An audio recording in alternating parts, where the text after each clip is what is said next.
Right, got me cider. Got my dinner. Remembered to turn off the fish tank. So I think that means it's time for a chat. You know when you remember something and then you remember something else from that and then something else and then something else. And before I knew it, I had a bunch of memories. So I thought I'd share them. I think what made me start to remember was I watched this film on YouTube. I can't remember what the film's called, but in the film there's this girl and she's playing with toys in her room, like a little Toylandy thing. She doesn't really have many friends and her mum is annoyed at her and forces her to go outside and play with people. And you get the impression that she thinks her child is weird or something's wrong because she doesn't want to be friends with anyone, and so she gets angry and tells her kid that she's not allowed to play in her bedroom by herself. She's too old to play with toys. It's time for her to get some friends. And that's what got me thinking, because I remember I would play with my toys until I was about 13. I used to have a Toyland in my bedroom. Do you know Toy Story?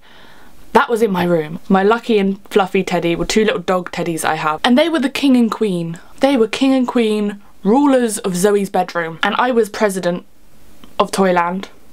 And I had loads of other toys. I had my little Barbies, and I'd make little mini homes out of different areas of my bedroom. The bed was the castle, and Lucky and Fluffy lived on the bed. But then, like, underneath my shelves would be a home for some other toy, and so on throughout the kingdom. And I would do this until I was about 13. So I think it's fine this 8-ish-year-old is playing with toys. Shush. Anyway, that got me thinking about some other shit. Like how I used to love making tents in my bedroom. I would get blankets and sheets and pin them up between shelves and my bed and my windowsill and basically make this cocoon. At one point when I had my friend round, I made a giant tent that went across the entire of my bedroom and literally from wall to wall to wall. I'd basically just cut off half of the ceiling. I just made my room lower. But it was amazing, and we slept under it. And it was amazing. And my favourite tent, my most favourite tent was by my bed.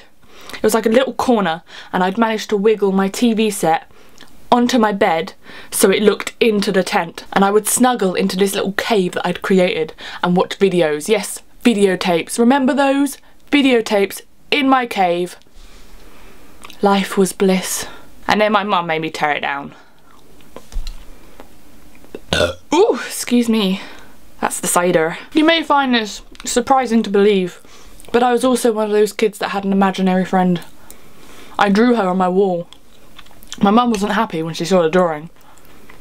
I thought it was a pretty good drawing myself. Her name was Claire, and she would walk with me, and I imagined that every time I touched a lamppost I could disappear into her world and everything would be all cartoony and colourful. I had some interesting walks.